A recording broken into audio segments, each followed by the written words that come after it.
peut appeler le groupe suivant qui va pouvoir venir s'installer. Je vous le rappelle, hein, on est en direct ici de l'IEX avec les étudiants de Master 1 et en journalisme, Presse Info, c'est comme ça que la dénomination de la section s'appelle. On lance aujourd'hui des projets de crowdfunding dans un module, un atelier de journalisme entrepreneurial que j'ai le plaisir de mener ici à l'IEX depuis 12 ans maintenant auprès des étudiants et notamment une plateforme qu'on a construite avec l'IEX pour permettre aux étudiants de réfléchir justement au modèle économique de leur projet, puisque c'est un peu ça qui les attend aussi dans la vraie vie, hein, quand ils vont se retrouver sur le terrain, quand ils vont se retrouver à devoir vivre de leur métier, ou en tout cas tenter de le faire, parce que c'est quand même tout le mal qu'on leur souhaite. Et c'est pour ça qu'on les fait réfléchir aussi à tous ces aspects de production transmédiatique, on va dire ça comme ça, pouvoir être présent sur toutes les plateformes, adaptées évidemment au public qu'on cherche à toucher. On a un nouveau groupe qui nous a rejoint. Salut tout le monde. Salut. Je vais vous laisser vous présenter d'abord. Hein. On fait un petit tour de table pour démarrer. Allez, moi c'est Lilian, le papy gâteau de la famille, ceux qui restent.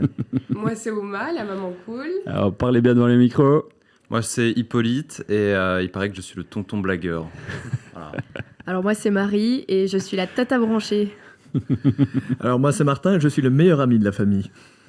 Et pour finir, Zoé, la grande sœur. Alors on le voit, vous avez travaillé ce pitch-là pour nous parler de quel projet ? En fait, on va vous parler du projet Ceux qui restent. Donc, on avait envie à la base d'aborder la thématique de l'euthanasie. Et en fait, on est parti d'un constat et d'une réflexion qu'on s'est un peu tous faite. C'est le truc de se dire, mais imaginons, il y a quelqu'un dans notre famille, ça peut être un parent, un grand-parent, un ami de la famille, quelqu'un qu'on connaît depuis toujours, qui a décidé d'avoir recours à l'euthanasie. Et on s'est dit, mais comment on réagirait en fait ? Comment est-ce qu'on ferait ? Comment est-ce qu'on allait prendre la nouvelle, etc. Et en fait, on s'est rendu compte que c'était une réflexion hyper universelle. Je pense que même si on vous pose la question à vous, si on vous demande d'imaginer ça, je pense que ça peut vous traverser l'esprit et ça peut déclencher tout un tas de réflexions. Et donc, on est vraiment parti à la base de cette réflexion-là, en fait. Un angle très particulier. Enfin, c'est vraiment ça qu'on vous demandait de faire, c'est d'essayer de trouver un angle. Et là, pour le coup, vous en avez chopé. Et il faut savoir que cette thématique, elle a été réfléchie par 30 192 personnes, étant donné que depuis 2002, l'année où l'euthanasie était légale en Belgique, il y a 30 192 personnes qui ont décidé de faire une euthanasie. Ça veut dire que ça touche 30 192 familles et encore plus de proches. Et du coup, c'est là précisément que sera notre plus-value, parce que, évidemment, on a tous vu des films, des documentaires sur l'euthanasie, sur la personne qui se fait euthanasier. Moi, je pense à des documentaires sur des gens qui viennent de France et qui viennent en Belgique pour se faire euthanasier parce qu'on sait que ce n'est pas les mêmes législations. Mais je mets au défi n'importe qui de trouver un documentaire sur la famille de ces gens-là et l'entourage qui peut réagir de tellement de manières différentes. Qu'est-ce qui fait que vous êtes intéressé particulièrement à ce sujet-là ? C'est un sujet fort, c'est un sujet... voilà, vous avez 20 ans, 21 ans, 22 pour certains d'entre vous. Je tape plutôt juste, non, en disant ça. Vous avez déjà été confronté à ça personnellement ?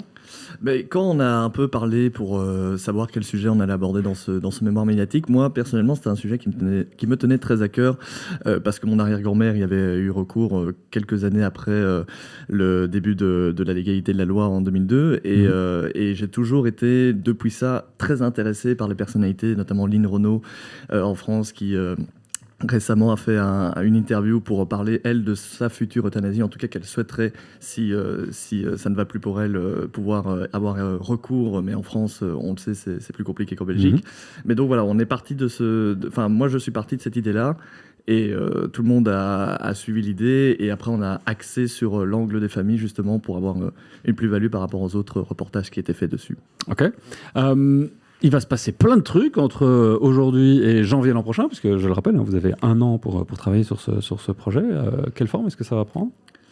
Ça va prendre une forme de podcast de base, puisqu'on se posait la question, est-ce qu'un format vidéo documentaire comme il en existe serait justifié ? Mais on s'est dit aussi qu'ici, à la différence où on met l'accent sur les familles auraient peut-être plus facile de se confier avec le format podcast, le format uniquement de la voix, et de ne pas de se soucier de leur image. Et à côté de ça, on voudrait avoir un contenu transmédia avec un site web où on pourrait avoir plus de contenu vidéo et surtout axer ce site web plus sur le côté médical, légal, en faisant appel à des médecins, en amenant de l'information, du contenu qui pourrait, pour certaines personnes, pour beaucoup de personnes qui ne sont pas forcément au courant de tout ce qui se passe autour de l'euthanasie, de pouvoir les informer correctement. De faire votre boulot de journaliste. Exactement. Très bien. Comment est-ce qu'on peut vous aider? Où est-ce qu'on peut retrouver toutes vos infos? Où est-ce qu'on peut justement avoir toute l'information que vous allez produire? Alors, on est en train de créer un short-end. Il n'est pas terminé encore, mais c'est en passe d'être terminé pour aujourd'hui. On a des réseaux sociaux sur lesquels vous pouvez nous suivre. On va publier régulièrement des informations, des coulisses, mais aussi on prévoit de faire de la vulgarisation sur le sujet. Et puis il y a aussi la page sur laquelle on peut aider très concrètement, c'est celle du crowdfunding sur exfound.be, ce qui reste. Là, il y a déjà un peu de sous, c'est bien, vous avez déjà bossé. Ouais, on a eu de la chance d'avoir effectivement des gens qui ont été assez généreux. Okay. Mais voilà, on a prévu différents paliers, différentes contreparties. À quoi va servir cet argent d'ailleurs?